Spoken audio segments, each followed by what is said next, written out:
So welcome guys again. और आज की इस वीडियो में हम कुछ रैंडम एमसीक्यू देखने वाले हैं।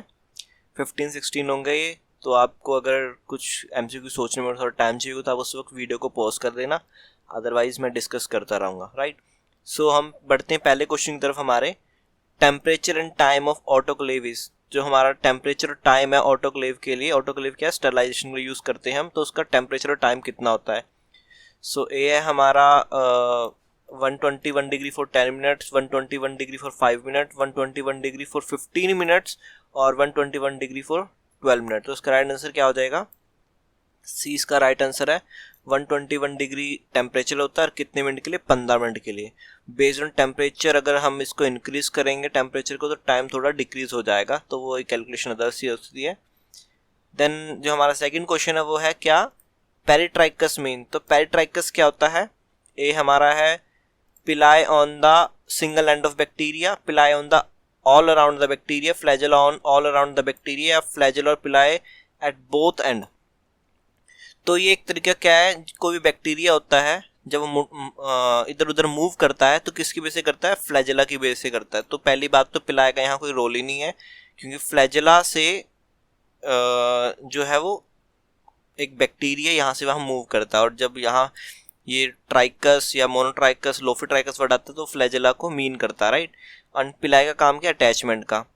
तो अगर ये सिंगल एंड पे है तो इसको कहते हैं मोनोट्राइकस, बट अगर ये ऑल ओवर द बॉडी है हमारे flagella all over the body, तो उसको क्या कहते हैं उस वक्त उस बैक्टीरिया को? वो कौन सा bacteria? Peritrichous type bacteria. Right, तो अगर इसमें हम ऑप्शन देखें तो कौन सा ऑप्शन आएगा इसका? Flagella all around the bacteria. तो पूरे फ्लैजेला अराउंड द बैक्टीरिया, तो उसको कहते हैं हम पेरिट्राइकस। राइट, देन हमारा थर्ड क्वेश्चन क्या है? India ink is used for demonstration of. तो जो हमारी इंडिया इंक होती है बेसिकली क्या एक तरह की स्टेन है ये, तो किसके लिए हम यूज करते हैं इसको? ए है हमारा कैप्सूल के लिए, या बी है हमारा न्यूक्लियस के लिए, सी फ्लैजेला के लिए, या डी सेल वॉल के लिए। तो जो हमारी इंडियन इंक होती है वो हम यूज करते हैं कैप्सूल्स के लिए। ठीक है, तो कैप्सूल डेमोन्स्ट्रेशन के लिए। तो बेसिकली होता क्या है, अगर मैं बताऊं आपको, तो फील्ड ऐसी होती है, किसी बैक्टीरिया कैप्सूल होता है तो बाकी जो फील्ड होती है वो ब्लैक कलर की दिखती है ना, पूरा ब्लैक ब्लैक हो जाएगा। कैप्सूल स्टेन नहीं होता, तो पूरी ब्लैक फील्ड में हमको शाइन करता हुआ कैप्सूल दिख जाता है। ठीक है, या अनस्टेन जो मटेरियल होगा वो हम कैप्सूल कह सकते हैं। राइट, थोड़ा एक्सपीरियंस की जरूरत होती है इसमें। राइट, देन और क्या चीज़ है? देन फोर्थ क्वेश्चन हमारा है CD4 cell mainly decrease in. तो CD4 सेल क्या होते हैं? बेसिकली जो हमारे लैम्फोसाइड होता है, और लैम्फोसाइड में बात करें टी लैम्फोसाइड, तो टी लैम्फोसाइड CD4 और CD8 इंपॉर्टेंट होते हैं। इसके अलावा भी होते हैं बहुत सारे, बट ये दो इंपॉर्टेंट होते हैं। ठीक है, तो ये जो हमारे CD4 सेल हैं ये कब डिक्रीज होते हैं? ए है सिफिलिस में, बी HIV में, सी TB में, या डी हेपेटाइटिस में। कब डिक्रीज होते हैं? तो ये हमारे HIV में डिक्रीज होते हैं। बहुत इंपॉर्टेंट पॉइंट है कि HIV में कौन सा सेल डिक्रीज होता है। राइट, मतलब क्वेश्चन घुमा के आगे HIV में इनमें से कौन सा सेल डिक्रीज होता है? तो CD4 मेनली इफेक्ट होता है किस केस में? HIV के केस में। राइट, और यही कारण है कि CD4 जो हमारे सेल हैं ये जो हमारी एंटीबॉडी फॉर्मेशन में हेल्प करते हैं किसको? बी सेल को, है ना। तो अगर ये नहीं रहे क्या होगा? एंटीबॉडी नहीं बनेगी। एंटीबॉडी क्या है? डिफेंस मैकेनिज्म है। डिफेंस मैकेनिज्म फेल हो जाता है किस चक्कर में? HIV के केस में। HIV के खुद के कारण बीमारी हो ना हो, बट HIV के कारण जो डिफेंस मैकेनिज्म फेल हो रहा है, इस केस में क्या होगा? TB या कोई भी नॉर्मल जो बैक्टीरिया वो भी इन्फेक्ट कर देगा। अगर HIV ना हो, अगर हेल्दी एक बॉडी में वो बैक्टीरिया इन्फेक्ट नहीं कर पाएगा, बट HIV केस में वो भी इन्फेक्ट कर देगा। ठीक है, तो इसलिए कहते हैं इसको एक्वायर्ड इम्यूनो डेफिशिएंसी सिंड्रोम, है ना, कि बाद में आएगा, बचपन से नहीं, एक्वायर्ड किया गया है immuno deficiency syndrome, immunity deficient हो गया। राइट, तो बहुत ही मैंने थोड़ा एक्सप्लेन कर दिया ये। राइट, देन फिफ्थ क्वेश्चन क्या है? इडिटिव आइल इज। तो इडिटिव आइल क्या है? ऑप्शन देखो, ग्रीन टॉप है, लेवेंडर टॉप है, ग्रे टॉप है, या साइन टॉप है। ठीक है, साइन क्या होता है? ब्लू कलर, इसको कहते हैं साइन, जो ब्लू कलर दिख रहा है आपको। राइट, तो ईडीटी कौन सी होती है? ईडीटी हमारी होती है लेवेंडर टॉप, या इसको पर्पल टॉप भी कहते हैं। राइट, ग्रीन किसके लिए होती है? हेपरिन के लिए। ग्रे यूज होती है हमारी फ्लोराइड के लिए। साइन मतलब कि ब्लू टॉप कह सकते हैं हम, वो होता है हमारा PTI यानी कि कोगुलेशन स्टडीज के लिए। देन सिक्स क्वेश्चन की तरफ बढ़ते हैं हम। सिक्स क्वेश्चन क्या है? Antibody found in the mother's milk. तो मदर मिल्क में कौन सी एंटीबॉडी होती है? IgG, IgA, IgD और IgM। तो मदर के मिल्क में जो एंटीबॉडी होगी वो कौन सी होगी? IgA। कई बार इसका जो होता है ऑप्शन बच्चे गलती से IgG लिख देते हैं, क्योंकि एक यहाँ से एक और क्वेश्चन निकलता है कि कौन सी एंटीबॉडी जो मदर से बेबी में ट्रांसफर होती है वाई प्लेसेंटा, तो IgG होती है वो, राइट। बट यहाँ स्क्रीशन में जो एंटीबॉडी होती है मिल्क के अंदर, तो वो कौन सी होती है? IgA। तो IgA मिल्क के बारे में पूछा गया है, प्लेसेंटा का इसमें कोई रोल नहीं है, तो यहाँ IgG नहीं, IgA इसका राइट आंसर होगा, ठीक है। और भी सिक्रीशन में IG होती है कहाँ? जैसे टीयर्स हो गए और अपने ब्लड के अंदर भी होती है, राइट। स्क्रीशन में मेनली होती है और सरफेस पे भी होती है, राइट। देन फिब्रोनोलाइसिस क्या होता है? अगर इसका आप वर्ड को डिकोड करोगे तो फिब्रिन होता है क्या? जो हमारा जब क्लॉट बनता है तो ऐसे बहुत सारे जो फिब्रिन स्टैंड होते हैं आपस में जुड़ते हैं और फिर वो एक क्लॉट बनाते हैं, राइट।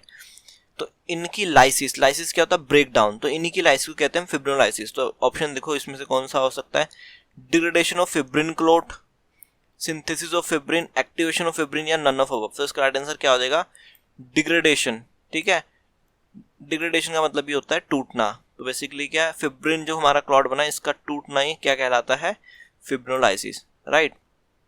नेक्स्ट क्वेश्चन कौन सा? 8th, building block of protein are. तो प्रोटीन की मान लो बिल्डिंग बनी तो उसमें ब्लॉक्स मतलब इटो कहते हैं कि ईट जो ढांचा बनाने में हेल्प करेगा वो क्या होगा प्रोटीन के केस में? ए है अमाइनो एसिड, ग्लिसरीन, फैट और विटामिन। तो ये तो बहुत इजी क्वेश्चन है ना। इसका राइट आंसर हो जाएगा अमाइनो एसिड। अमाइनो एसिड, बहुत सारे अमाइनो एसिड मिलकर क्या बनाते हैं? प्रोटीन का स्ट्रक्चर बनाते हैं, राइट। 9th क्वेश्चन क्या है हमारा? CPD anticoagulant life span. तो CPD एक एंटीकोगुलेंट है, उसका लाइफ स्पैन क्या होता है? सबसे पहले CPD फुल फॉर्म क्या होती है? तो सिट्रेट फॉस्फेट डेक्सट्रोज एडिनाइन, ठीक है। कहाँ यूज होता है? इंपॉर्टेंट बात है, कहाँ यूज होता है? तो ये ब्लड बैंक में यूज होता है। ब्लड बैंक में ये यूज होता है RBC की स्टोरेज के लिए, क्योंकि एडिनाइन की वजह से वो उसकी लाइफ स्पैन बढ़ जाती है। तो जनरली जो हमारा ब्लड स्टोर होता है 28 डेज के लिए होता है, 28-30 डेज के लिए। बट इस केस में क्या होगा? 28, 30, 35 या 45। तो यहाँ राइट आंसर क्या होगा? क्वेश्चन भी यही है कि CPD एंटीकोगुलेंट में लाइफ स्पैन कितनी बढ़ जाती है, राइट। तो इसका राइट आंसर हो जाएगा 35 डेज। 35 डेज हमारी इसकी लाइफ स्पैन हो जाती है, राइट। और जो कुछ एडवांस स्टूडेंट है उनको कभी ना कभी मैंने बताया होगा, ये आपको पता होगा तो मुझे बताना कि 35 डेज से भी अगर एक्सटेंड करनी हो लाइफ 42 डेज तक तो क्या चीज़ यूज होती है। तो आप कमेंट में बताना है इसको, ठीक है, ताकि और भी सब लोग देख सकें क्या है राइट आंसर। 10th क्वेश्चन क्या है हमारा? Centrifuge whole blood in low speed give us. तो अगर हम किसी ब्लड को, होल ब्लड को अगर सेंट्रीफ्यूज करते हैं लो स्पीड में तो हमको क्या मिलने वाला है, right. Platelet rich plasma, platelet poor plasma, platelet concentration या प्लेटलेट। तो यहाँ पे थोड़ा सा पिक्चर में आपको समझाता हूँ ताकि आपको थोड़ा सा आइडिया लग जाए। ये होल ब्लड है जिसमें कि RBC, प्लेटलेट, WBC, प्लाज्मा सब कुछ मिला हुआ है, तो हमको ये रेड कलर का दिखेगा, राइट। जैसे ही इस होल ब्लड को हम थोड़ा सा सेपरेट करने की कोशिश करेंगे यानी सेंट्रीफ्यूज, तो सबसे नीचे क्या आ जाएगा हमारा? RBCs पैक्ड हो जाएंगे। और बीच में अगर पता हो आपको तो एक लेयर बनती है जिसमें हमारा प्लेटलेट और क्या होते हैं? WBCs होते हैं। और सबसे ऊपर क्या होता है हमारा? पेल कलर का प्लाज्मा, ठीक है। तो लाइक वो समझ लो ये प्लाज्मा है, राइट। ये कब होता है? जब हम इसको बहुत तेज की स्पीड से घुमाते हैं। तो सबसे नीचे RBC बैठते हैं, देन फिर WBCs और प्लेटलेट, सबसे ऊपर प्लाज्मा होता है। बट अगर लो स्पीड में करेंगे तो RBC का तो हाईएस्ट साइज बड़ा होता है, तो ये सबसे पहले नीचे बैठ जाएंगे RBCs। देन WBCs भी अपनी एक लेयर बना लेंगे लो स्पीड में। बट प्लेटलेट बहुत ही हल्की होती है और उसका डायमीटर 2 to 3 माइक्रोन होता है, तो वो क्या करेंगे? फ्लोट करते रहेंगे प्लाज्मा के अंदर, यानी कि ऐसा प्लाज्मा मिलेगा जिसके अंदर की प्लेटलेट ज्यादा होंगे, प्लेटलेट रिच प्लाज्मा, राइट। तो यहीं से एक चीज है प्लेटलेट रिच प्लाज्मा, इसलिए इसका राइट आंसर क्या हो जाएगा? Platelet rich plasma. अगर हम सेंट्रीफ्यूज करेंगे होल ब्लड को लो स्पीड पे तो क्या मिलने वाला हमको? Platelet rich plasma. पूरा प्लाज्मा कब करेंगे? जब हाई स्पीड पे करेंगे। और प्लेटलेट कंसंट्रेशन कब होगा? जब इस प्लेटलेट रिच प्लाज्मा को हम निकाल लेंगे अलग से, राइट। और फिर इसको बहुत तेज की सेंट्रीफ्यूज करेंगे तो प्लाज्मा को हम फिर ऊपर से हटा देंगे और नीचे जो हमको थोड़ा सुपरनेटेंट को जब हम निकाल देंगे हमको नीचे जो बेस पे दिखने को मिलेगा वो क्या होगा? Platelet concentrate. उसमें बहुत ज्यादा अमाउंट में प्लेटलेट होंगे, तो जिनको बहुत ही अर्जेंट नीड में प्लेटलेट देना होता है, मतलब प्लेटलेट बहुत ज्यादा डिक्रीज है, तो उस केस में PCB हम यूज करते हैं, राइट। 11th क्वेश्चन है which cell is important to transport O2 and CO2। तो कौन सा सेल इम्पोर्टेंट है ऑक्सीजन को और कार्बन डाइऑक्साइड को ट्रांसपोर्ट करने के लिए। देखो ये वैसे ब्लड के रिगार्डिंग आता है कि ब्लड में कौन सा चीज़ होती है, एच भी बोलते हैं हम मेनली ना, बट यहाँ पे थोड़ा सा क्वेश्चन को घुमाया गया है, राइट। तो इसका आंसर क्या हो सकता है, ऑप्शन है प्लेटलेट, WBC, RBC और लिम्फोसाइट। तो बेसिकली एच बी होता है जो कि ऑक्सीजन को ट्रांसपोर्ट करता है। एच बी किसके अंदर होता है, RBC के अंदर। तो देखो किस तरह घुमा रखा है क्वेश्चन। तो कई बार क्या होता है क्वेश्चन बहुत आसान होता है बट थोड़ा सा उसे ट्विल्ट कर देते हैं और हमारे माइंड में परेशानी कॉज करता है, राइट, कि क्या होगा इसका आंसर। नेक्स्ट क्वेश्चन क्या है, नाइट ब्लाइंडनेस एसोसिएटेड विद। तो नाइट ब्लाइंडनेस किससे एसोसिएटेड है, तो एक तो क्लियर है कि विटामिन से होती है, पर कौन से विटामिन से, A, C, B12 और K। तो ये बहुत आसान क्वेश्चन है, विटामिन ए की डेफिशिएंसी से हमको नाइट ब्लाइंडनेस होती है, राइट। 13 क्वेश्चन क्या है, immunoglobulin associated with allergic reaction. तो एलर्जिक रिएक्शन जब होती है तो कौन सी एंटीबॉडी होती है, सॉरी इम्यूनोग्लोबिन होती है, वो इंक्रीज देखने को मिलती है, उसका कोई इन्वॉल्वमेंट होती है, राइट। तो क्या है, IgA, IgE, D और M। बहुत आसान क्वेश्चन है, IgE होती है जो कि एलर्जिक रिएक्शन में हमको इंक्रीज देखने को मिलती है। 14 question, Mycobacterium tuberculosis is caused by. तो माइकोबैक्टीरियम ट्यूबरकुलोसिस है वो किसके कारण होता है, वायरस के कारण होता है, बैक्टीरिया के कारण होता है, फंगस के कारण होता है, पैरासाइट के कारण होता है। किस कारण होता है, तो ये होता है हमारा बैक्टीरिया के कारण। बैक्टीरिया होता है जो कि कॉज करता है। देखो यहाँ पे फंगस की स्टडी को कहते हैं माइकोलॉजी। माइकोलॉजी क्या होता है, फंगस की स्टडी को माइकोलॉजी कहते हैं। और वहीं से आप देखो माइको यहाँ भी है, क्यों है यहाँ माइको, क्योंकि जो टीबी का बैक्टीरिया में भी हमको फिलामेंटस से देखने को मिलते हैं, जो कि माइकस यानी कि माइकोलॉजी में जो हमारे फंगस होते हैं उनमें भी फिलामेंट होते हैं, उससे थोड़ा सा रिलेट करता है, तभी वहाँ से वर्ड लिया गया है। तो पहले ऐसी वर्ड फॉर्मेशन होती थी, राइट, कि कहाँ से इंस्पायर हुआ या किसी साइंटिस्ट के नेम से। तो ये सब चीज़ें मिलके किसी चीज़, किसी कोई वर्ड को या कोई बैक्टीरिया के वर्ड को प्रोनाउंस करने में, या किसी भी चीज़ को, बहुत सारे आपने सुना होगा लैटिन वर्ड है, ग्रीक वर्ड है, तो ऐसे ही लिए जाते हैं वो कि इससे ऐसा हो गया, राइट। देन एक क्वेश्चन है ओलिगोयूरिया। ओलिगोयूरिया क्या होता है, low urea output, low urine output, no urea output या नो यूरिन आउटपुट।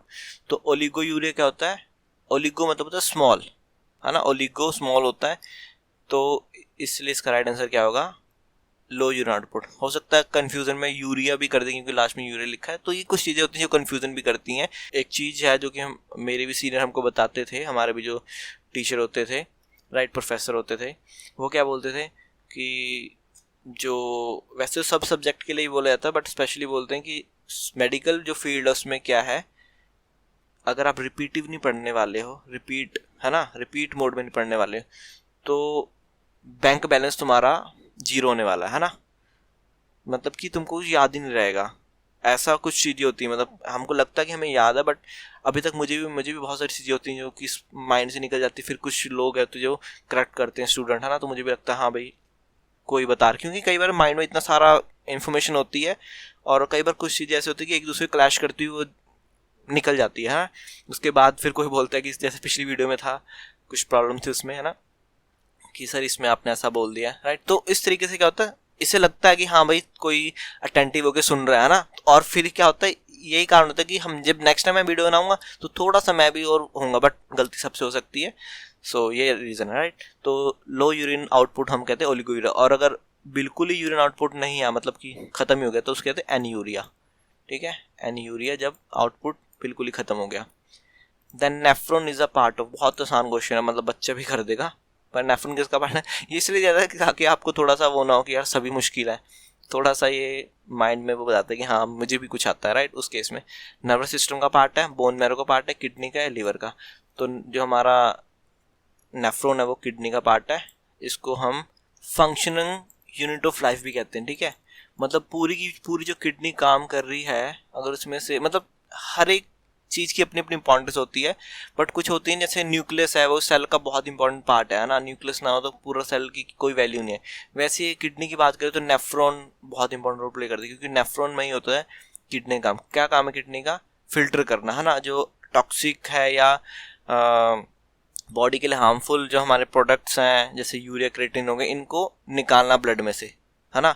अब इसकी इंपॉर्टेंस उनसे पूछनी चाहिए जिनके पास किडनी नहीं होती। सो यहाँ पे हमारे 16 MCQ कवर हो गए। इसमें से आपके कितने ठीक है नीचे कमेंट में बताना। तब तक मिलता है आपको नेक्स्ट वीडियो में। कोई सी स्पेशल टॉपिक वीडियो चाहिए तो भी बता देना, ताकि जो नेक्स्ट वीडियो उसी को ध्यान में देखते ही बनाएंगे। Thank you and all of you.